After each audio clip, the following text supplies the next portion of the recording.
Welcome back to Fox Recaps. Today I'm going to explain the movie The Princess Diaries, released in the year 2001. Mia Thermopolis is a shy 15-year-old girl who lives with her painter mother in a renovated San Francisco firehouse. She is socially conscious and has a hard time making friends. As a result, she isn't very popular at school and is often bullied by a cheerleader, Lana Thomas. Mia is best friends with a girl named Lily Moskowitz, who shares similar personality traits to her. Mia has a crush on one of the popular guys, Josh Bryant, who is also Lana's boyfriend. She sees them kissing and imagines herself in Lana's place. That day, Mia goes against Josh in a debate competition. A confident Josh makes everyone cheer with his bold opinions, but when it is Mia's turn, she stutters, making the entire class laugh at her. Humiliated, she runs away as everyone makes fun of her. After school, her mother says that her grandmother on her father's side has come to San Francisco from Zenovia and wishes to meet her. Mia is confused as to why she wants to meet all of a sudden when she has never bothered to contact them till now. The next day after school, she goes to the address and ends up in front of a massive mansion. She is welcomed by a butler who leads her to her grandmother, Clarice Rinaldi. Mia is then informed that her grandmother is actually the Queen of Zenovia, a small European kingdom. The reason she wanted to see Mia was to inform her that her father was Crown Prince of Zenovia and, due to his recent death, she is now the next in line to the Genovian throne. At first, Mia thinks that the old woman is joking, but she soon puts two and two together and is beyond shocked to find out that she is a princess who is now responsible for an entire kingdom. The queen says that she will have to move to Zenovia and become an entirely different person than she is now. Overwhelmed by all the information, Mia refuses to be a princess and runs away. When she returns home, she is mad at her mother for hiding the fact that they are royals. It turns out that after Mia's parents divorced, they agreed to let her live with her mother so she could have a normal childhood. They had planned to tell her when she turned 18, but now that her father is dead, she has to take on the responsibility. The next day, she, her mother, and the queen talk about the matter. The queen wants to introduce her as the princess to the world, but before that, she wants to train her on how to act like a princess. Mia is strictly against the idea, but her mother persuades her to attend the princess classes and decide if she wants to be a royal after that. Till the ball, Mia will have to keep this a secret. The queen then sends Mia off with the head of security, Joe, who has been appointed to take care of her and ensure her safety until she is declared a princess to the world. Mia is also gifted a limo for her daily trip to the school. She picks up Lily on the way, who is mesmerized by the car. After school, Mia goes to a car repair shop and finds out that her old car costs $400 to repair.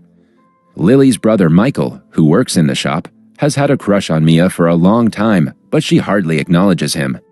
Following that, Mia goes to the mansion for her first princess lesson. The queen critiques her looks and tells her assistant everything that needs to be changed. She also teaches Mia about good posture and hygiene that a princess should possess. Following that day, Mia learns about all the royal etiquettes, from dancing to dining to personal presentation. Every day after school, she goes to the mansion for the lessons. Because of this, she and Lily hardly get to spend time together. Since Mia is Lily's only friend, she gets very lonely for the next couple of days. One day, the queen invites an Italian stylist, Paolo, to do a makeover on Mia. He compliments Mia on her natural beauty, although his expression says otherwise. Paolo and his assistants pluck her eyebrows, straighten her hair, and give her facials and manicures to make her look much more presentable. He also breaks her glasses and makes her wear lenses instead. By the end of it, Mia looks like a completely different person. The queen is impressed by her granddaughter's new look, but she strictly tells Paolo and his assistants to keep the makeover a secret. The following day, Mia and Joe go to pick up Lily for school. Michael sees her new look and is mesmerized by her beauty. Lily, however, is not very happy about the makeover because she thinks her friend is turning into one of the mean girls at school. She makes Mia wear a hideous hat to hide her new hair. The two get into a massive argument because she thinks Mia is going to ditch her one of these days. Not being able to handle her friend's indifference, Mia tells Lily the truth. Suffice it to say that Lily is surprised, but she agrees to keep it a secret when Mia explains that it is for her safety. When in class, Lana bullies Mia to take the hat off, and everyone is surprised by her beautiful hair. The following day, Michael asks Mia to come to a music convention that he is going to perform in. He is really passionate about music and hopes she will be there to watch him perform. Mia promises to come but is dismissive about it. When she reaches school, she is swarmed by reporters who ask her several questions about being a princess. The secret has somehow gotten out and Mia is in trouble. She believes that Lily told it to everyone, but Lily insists it wasn't her. When the situation gets out of hand, the Queen comes to the school. They find out that the stylist Paolo was the one who told the media about Mia to claim his way to fame. The next evening, the Queen holds a royal dinner party where she presents Mia to some high-ranking royals from around the world. The dinner goes pretty well until Mia accidentally lights a guest's sleeve on fire and dumps his arm into an ice bucket. As she tries to pick it up, the servers trip and fall to the ground, dropping the fruits onto the guests. The Queen sits holding her head at the disastrous dinner, but the guests laugh it off. In the next training season, contrary to Mia's predictions, the Queen isn't mad at her. In fact, she cancels all her meetings to spend a day with her granddaughter. They go to the arcade together and have a lot of fun. The Queen plays all of Mia's favorite games, takes pictures with her in a photo booth, and tries her favorite corn dogs. On their way back home, Mia drives, but while trying to climb up a slope, the car's brakes malfunction. She crashes the car into San Francisco's famous cable cars loaded with people. The police are about to arrest Mia, but the Queen uses her public speaking abilities to persuade the officers into letting them go. By the end of the encounter, he even calls a police car to drive the royals back home.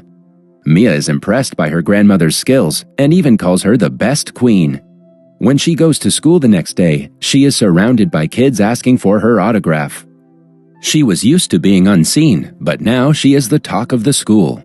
Even Lana pretends to be her friend to a reporter for clout. Her longtime crush, Josh, asks her out on Saturday to a beach party and Mia agrees to go. She then apologizes to Michael for not being able to come to the convention. He is clearly hurt that she is ditching him for Josh. At night, Mia's mother points out that Josh never liked her before he knew she was a princess, but Mia ignores her comment. The beach party goes well for the first few hours, that is, until the reporters crash the party looking for Mia. She and Josh hide in a shack. He tries to kiss her, but she retreats because something doesn't feel right. When they come out, Josh forcefully kisses her to give the media something to talk about. Following that, Lana and her group trick Mia into changing her clothes in a tent and invite the paparazzi. They snap photos of her covered in only a towel, which are sure to make headlines the next day. After returning home, a humiliated Mia cries in her mother's arms. The following morning, the unflattering photos make the news with exaggerated and outrageous headlines which upset the Queen. Mia apologizes for her actions and admits that she is unfit to be the princess. The Queen still invites her to the ball and asks her to bring any friends she wants, except Josh. After Mia leaves, Joe makes the Queen understand that Mia is still a teenager and her granddaughter before she is a princess. The two agree on the fact that Mia is ready to take on the responsibility to be the ruler of their country, seeing how she took the criticism and reacted accordingly. At school, Mia apologizes to Lily for not being herself for the past few days and for missing a talk show that Lily had invited her to. The two reconcile and decide to go to the ball together. Later during gym class, Josh starts making fun of Mia again. She hits him with a ball and wins a baseball match against him to teach him a lesson. In the evening, Michael comes to her house to deliver her car from the car shop. Mia apologizes for not coming to his show and invites him to be her date at the ball. However, a hurt Michael refuses to acknowledge her and sarcastically claims that Josh would look better in a tuxedo. Mia and her nerdy friend are together during lunch when Lana and her group make fun of the two. Having had enough of the bullies, Mia smothers ice cream on Lana's dress, embarrassing her in front of everyone. Later that day, the Queen apologizes for being harsh on her and asks her to give a speech to renounce her title to the people at the ball. She also hands Mia a diary that her father wanted to give her for her 16th birthday. way to Colorado, scared of disappointing the queen and the people at the ball with her speech. The responsibility feels like too much burden for her, so she has decided to take the easiest way out. After packing the bags, she reads a letter her father had left her. In the letter, he explains the importance of courage for a royal. He also claims that he loves her mother and her very much. Touched by his words, Mia changes her mind and decides to go to the ball. Since she had told everyone she would come to the ball herself, she has to drive in the pouring rain. To her misfortune, the car breaks down on the way. Somewhere else, Michael receives a pizza with "sorry" written on it.